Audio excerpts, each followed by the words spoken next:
میرا گمان ہے واللہ عالم، میں نے کہا تھا ان باتوں میں اختلاف کی گنجائش ہے، یہ کوئی میں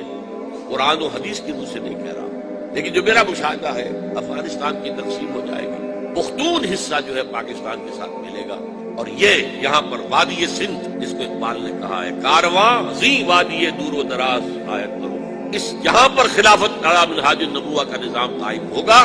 اور یہاں سے فوجیں چلیں گی، نمبر ایک۔ نمبر دو، عرب کے ریگزار میں 15ویں صدی کے مجدد کا ظہور ہوتا ہے۔ مہدی کو ہم مانتے ہیں مجدد، شیعہ مانتے ہیں 12ویں امام جو چھپے ہوئے، ان کے امام معصوم جو ہے 12، ان میں سے آخری جو ہے وہ چھپے ہوئے ہیں غار میں 1200 برس سے، اور وہ ظاہر ہو گئی، یہ ان کا عقیدہ ہے، ہمارا نہیں۔ ہم سمجھتے ہیں جیسے ہر صدی میں اللہ مجدد بھیجتا رہا، اسی طریقے سے میرے گمان میں 15ویں صدی کے مجدد جو ہے وہ حضرت مہدی، ان کی حکومت جا کر یہ فوج قائم کرے گی، عربوں میں دم نہیں ہوگا، وہ اپنی عیاشیوں کی وجہ سے بالکل کھوکھلے ہو چکے، دولت کی فراوانی اور عیاشی۔ یہ بھی سننے میں آتا ہے دروغ پر گردن راوی کہ اگر کوئی فوجی قافلہ ان کا چل رہا ہوتا ہے تو وہ بجائے ٹرکوں میں بیٹھنے کے وہ اپنی کاروں میں بیٹھ کے ساتھ ساتھ چلتے ہیں، ٹرک خالی چل رہا ہوتا ہے، ٹرک کی سختی جو ہے، سخت سیٹ جو ہے برداشت کرنا ان کی مسئلہ ہوتی ہے۔ یعطئون للمہدی، یعنی سلطان اس کی حکومت کو مستحکم، پھر حضرت مہدی کی طرف سے شروع ہوگا معاملہ جہاد،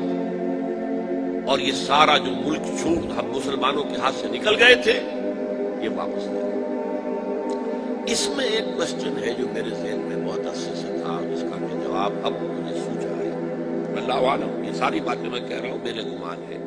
کیسے ہوگا کہ اتنی بڑی طاقت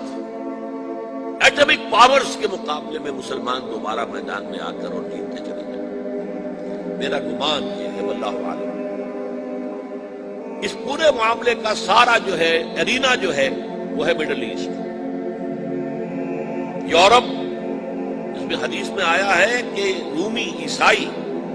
80 جھنڈوں تلے تم پر حملہ کریں گے اور ہر جھنڈے کے نیچے 12,000 فوج، 10 لاکھ۔ اور مجھے حال ہی میں معلوم ہوا ہے کہ آج کل جو ایک ڈویژن ہوتا ہے وہ 12,000 کا ہوتا ہے، تو 80 ڈویژنز آرمی آئی، لیکن معلوم ایسا ہوتا ہے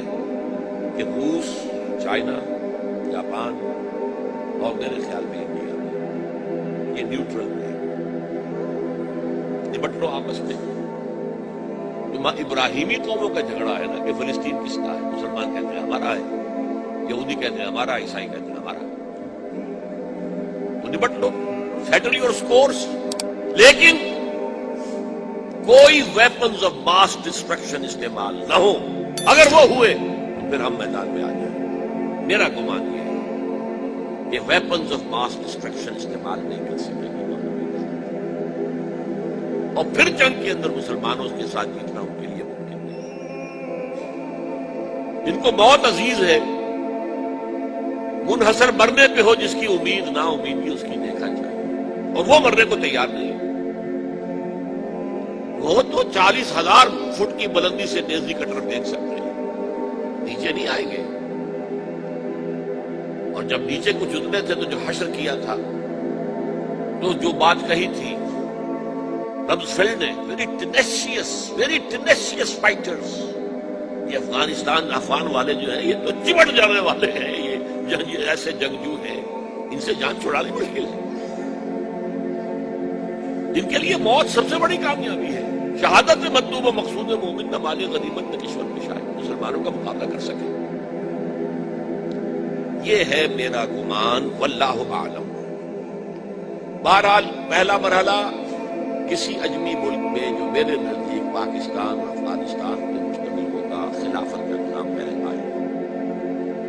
پھر یہاں سے فوجیں چلے گی، حضرت مہدی کی حکومت قائم ہے، پھر وہ حضرت مہدی جو ہے وہ جہاد کریں گے، قتال کریں گے، اور اس قتال کے آخری مرحلے پر حضرت عیسیٰ علیہ السلام بھی نازل ہو جائیں گے، اور غالباً ان کے ذریعے سے پھر جتنا الیکٹرانک ان کا حساب کتاب ہے وہ ختم ہو جائے۔ حضور نے فرمایا ان کی آنکھوں میں ایسی تاثیر ہوگی جہاں پر نگاہ جائے گی یہودی پگھل جائے گا، کوئی بہت بڑا لیزر ہوگا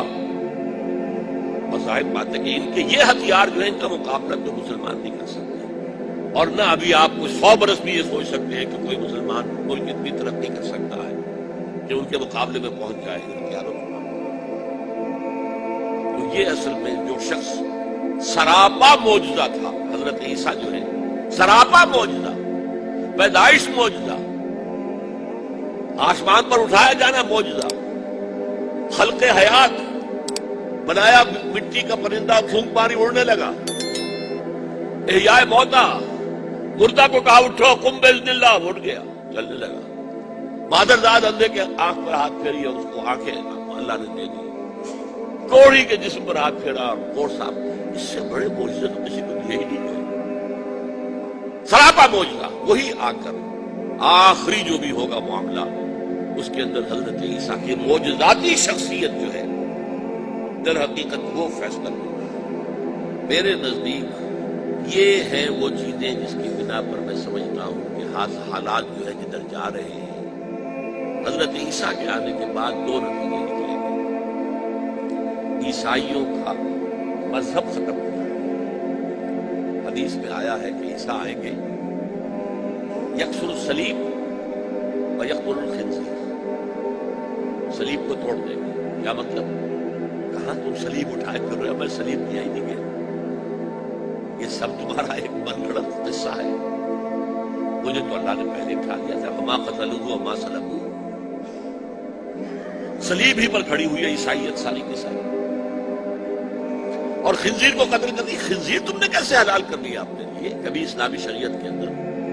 موسیٰ کی شریعت میں حرام تھا، وہی موسیٰ کی شریعت میں تمہیں دے کر گیا تھا۔ Don't think I have come to destroy law, یہ لا تم پر نافذ رہے گا۔ گویا کہ عیسائی مذہب ختم ہو کر اسلام میں منتخب ہو جائے، یہودی ایک ایک ختم کر دیا۔ یہودی کیوں اس انجام کے مستحق ہیں؟ اللہ کا پرانا قاعدہ چلا آ رہا ہے، جس قوم کی طرف کسی رسول کو بھیجا، اگر قوم نے بحیثیت مجموعی رسول کا انکار کیا وہ ہلاک کر دیا۔ قوم نوح ہلاک ہوئی یا نہیں؟ قوم ہود، عاد ہلاک ہوئی یا نہیں؟ قوم سمود